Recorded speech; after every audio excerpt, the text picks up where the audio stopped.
kembali lagi bersama dengan kakak guru. Kita akan melanjutkan video kita yang lalu tentang persamaan nilai mutlak. Kalau yang lalu kita sudah membahas bentuk yang pertama, sekarang kita akan membahas persamaan nilai mutlak bentuk yang kedua, yaitu nilai mutlak fx sama dengan nilai mutlak dx. Oke, masih ingat kan kemarin pembahasannya gimana? Perbedaan sifat yang pertama, bentuk yang pertama dan bentuk yang kedua.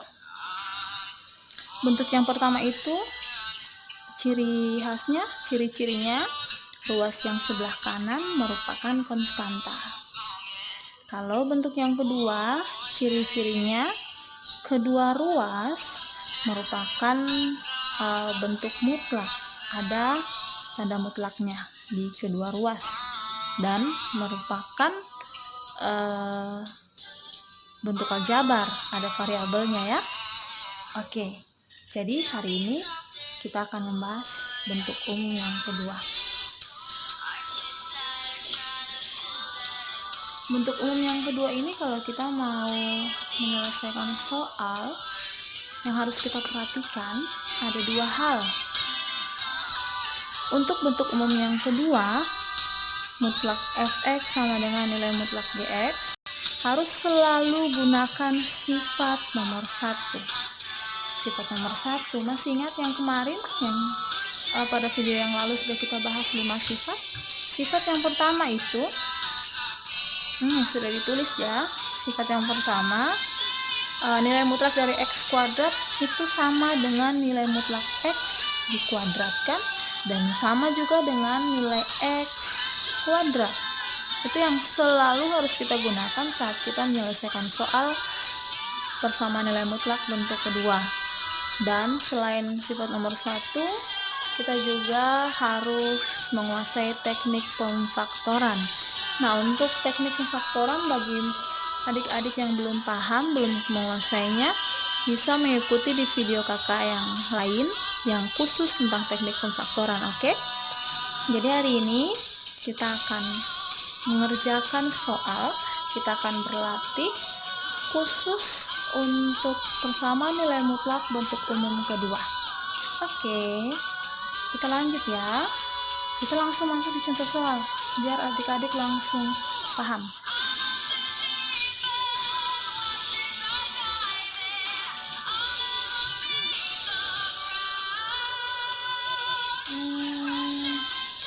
Misalnya nih,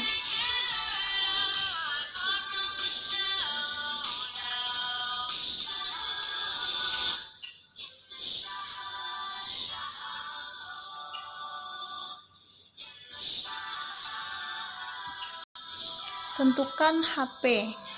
Tentukan himpunan penyelesaian dari persamaan nilai mutlak berikut. Yang pertama,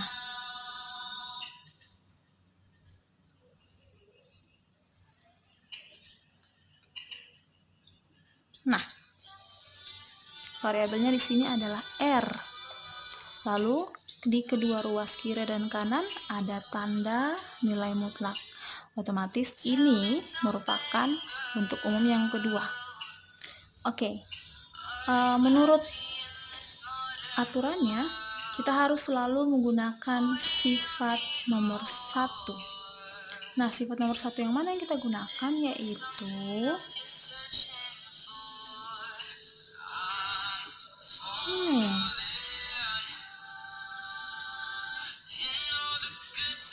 jadi di kedua ruas kita kuadratkan dengan kita mengingat bahwa nilai mutlak x dikuadratkan itu sama dengan nilai x kuadrat. Jadi kita kuadratkan kedua ruas, itu akan bernilai sama dengan ini. Nah, saat kita kuadratkan kedua ruas, yang pertama kan nilai mutlak 2R kurang 3 ini kita kuadratkan, nilai mutlak dari min R kita kuadratkan, itu akan sama nilainya dengan 2R kurang 3 kuadrat sama dengan min R, kita kuadratkan. Oke, sekarang kita kuadratkan. 2R kurang 3 kuadrat itu nilainya 4R kuadrat dikurangi 2 kali 3 kali 2, 12R ditambah 3 pangkat 2. Min R dipangkatkan 2 jadi positif.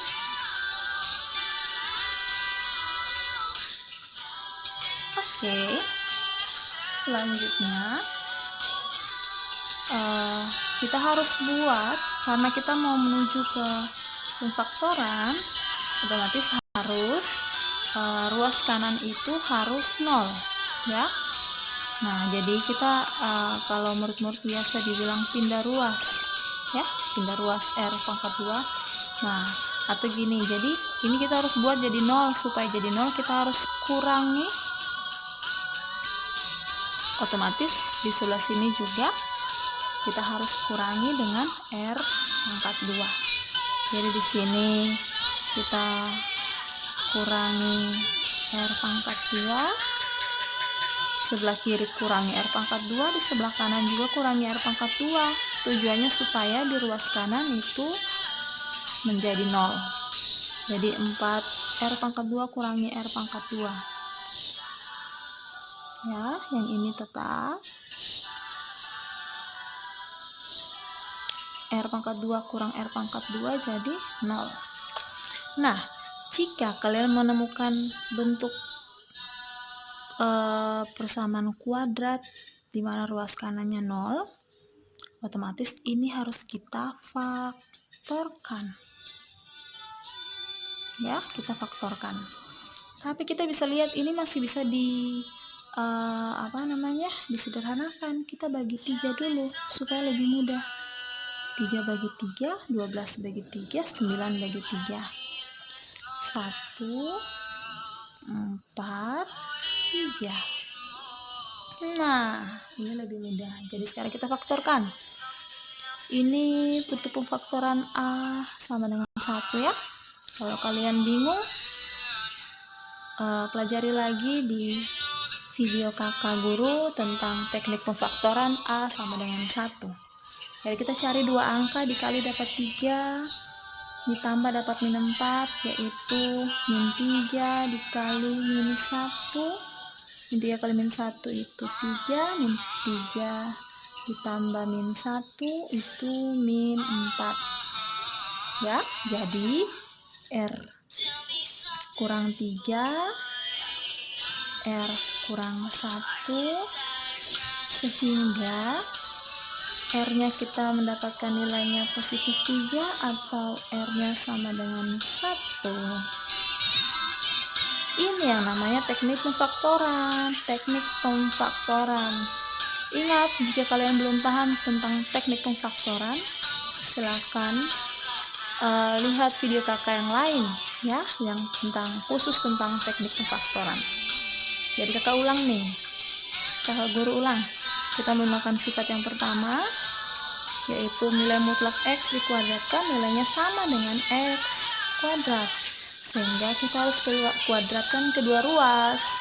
Setelah kuadratkan kedua ruas, kita harus buat sisi di kanan itu menjadi 0. Supaya apa? Supaya bisa difaktorkan. Supaya jadi 0, otomatis ini harus kita kurangi dengan R kuadrat. Di kiri juga dikurangi dengan R kuadrat. 4R kuadrat dikurangi R kuadrat sama dengan 3R kuadrat. R kuadrat kurang R kuadrat 0. Setelah di sini sisi kanannya, ruas kanannya 0, baru kita faktorkan. Hanya saja ini kita bisa sederhanakan lagi. Kita bagi 3, 3 bagi 3, 1, 12 bagi 3, 4, 9 bagi 3, 3. Setelah difaktorkan mendapatkan nilai R sama dengan 3 atau R sama dengan 1. Oke, sekarang kita lanjut di soal yang kedua.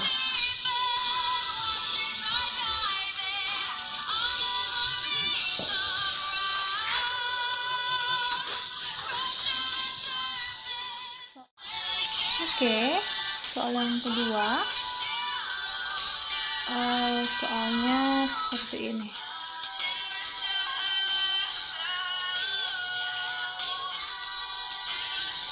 Oke, seperti tadi kita menggunakan sifat yang pertama. Sifat yang pertama itu kedua sisi kita kuadratkan dengan mengingat bahwa jika nilai mutlak dikuadratkan itu sama dengan aljabarnya dikuadratkan.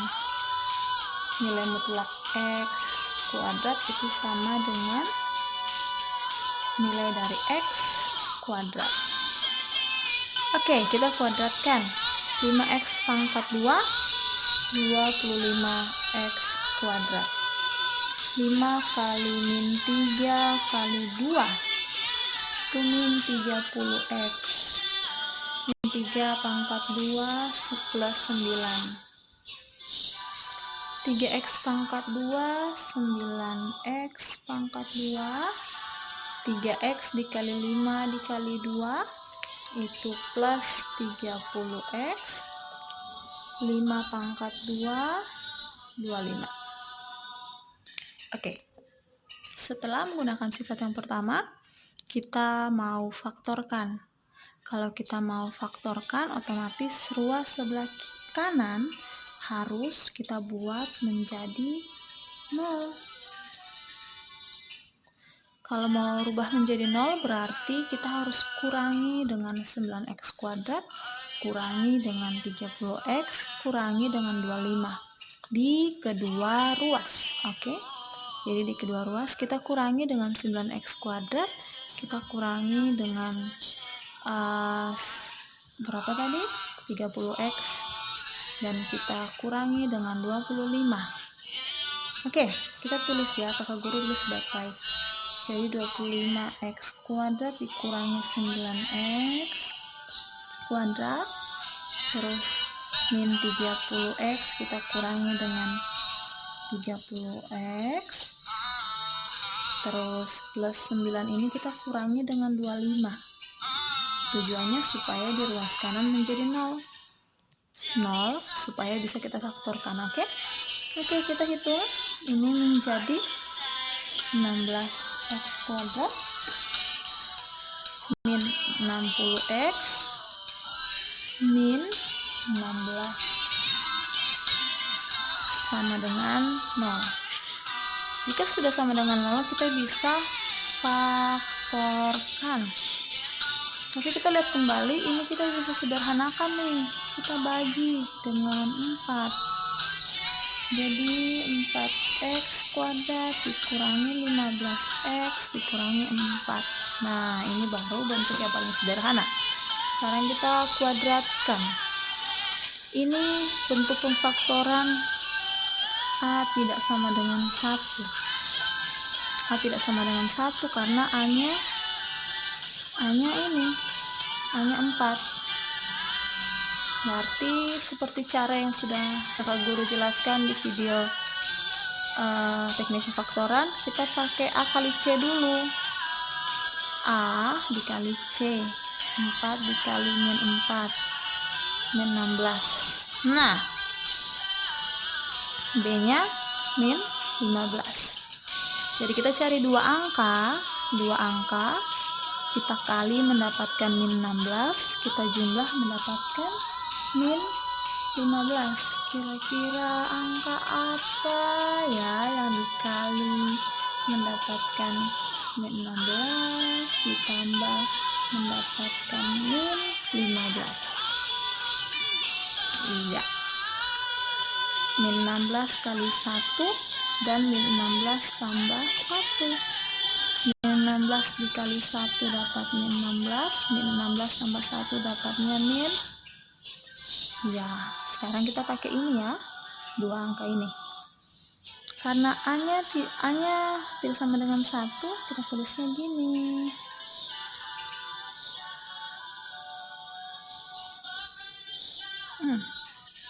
Min 16 dan plus 1.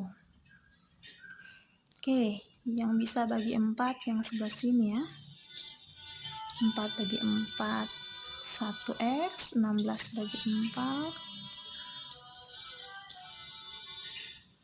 Nah, jadi nilai X-nya adalah X sama dengan 4 atau X sama dengan min 1/4. Oke, jadi soal nomor 2 ini himpunan penyelesaiannya adalah X-nya sama dengan 4 dan X sama dengan min 1/4. Oke, ingat, jika masih bingung tentang teknik pemfaktoran, belajar sama kakak guru di video yang lain khusus teknik pemfaktoran. Oke, kita lanjut di soal ketiga, soal terakhir kita.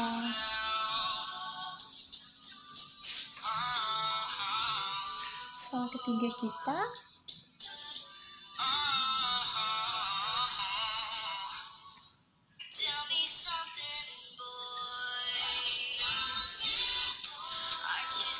di sini kakak guru sengaja menggunakan variabel yang berbeda-beda, variabel X, variabel R, variabel M, dan lain sebagainya supaya adik-adik di rumah tidak kaku kepada variabel X saja.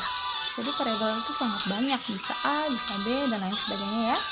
Oke, kita menggunakan sifat 1 yaitu kedua ruas kita kuadratkan. Selalu seperti itu. Saya salah tulisnya. Nah, kuadratkan seperti teknik kemarin. M pangkat 2 M dikali min 2 dikali 2 min 2 pangkat 2. Ini lagi 6 pangkat 2 6 dikali 2 M dikali 2 2M pangkat 2. Yap, sip. Setelah itu ini kita harus rubah menjadi 0. Otomatis kita harus kurangi kedua ruas dengan 36, kurangi dengan 24M, dan kurangi dengan 4M pangkat 2. Kita tulis lagi. Jadi M pangkat 2 kurangi dengan M pangkat 2 dengan 4M pangkat 2. Lalu min 4M kita kurangi dengan yang 24M plus 4 kurangi 36. Ruas kanannya jadi 0. Kuranglah min 3M min 28M min lagi 32.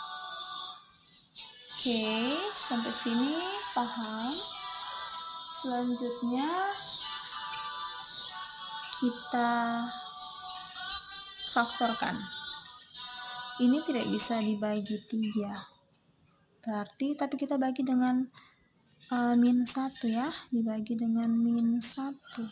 Karena di sininya min. Kakak guru kurang suka mengerjakan kalau di sini bernilai min. Kita bagi dengan min 1.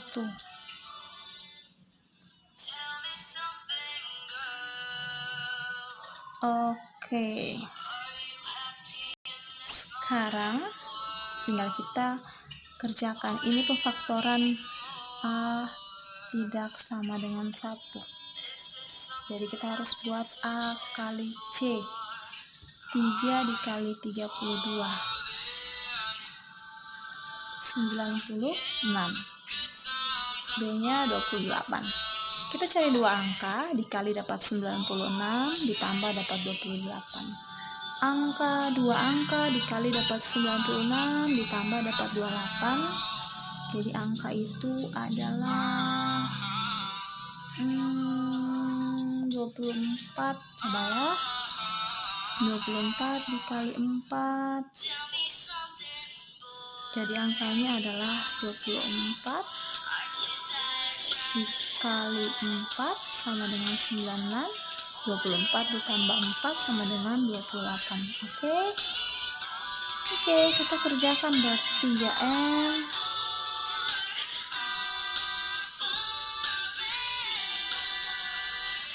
(24) positif, 4-nya juga positif. Yang bisa bagi 3 yang mana? Yang ini ya. 3 bagi 3 jadi 1, 24 bagi 3 jadi 8. Jadi nilai M-nya adalah M sama dengan min 8 atau M sama dengan min 4/3. Oke, bagaimana? Paham? Iya, kakak guru kira ini bukan soal yang sulit. Yang penting adik-adik bisa, yang pertama bisa menjabarkan ini pangkat 2 bisa dijabarkan, yang kedua bisa memfaktorkan. Pasti kalian bisa mengerjakan dengan mudah. Ingat, kalau belum paham, pelajari kembali tentang pemfaktoran ya. Ya, kira-kira sampai di sini pembelajaran kita mengenai persamaan nilai mutlak bentuk umum yang kedua. Untuk bentuk umum yang ketiga akan kita pelajari di video berikutnya. Oke, bye.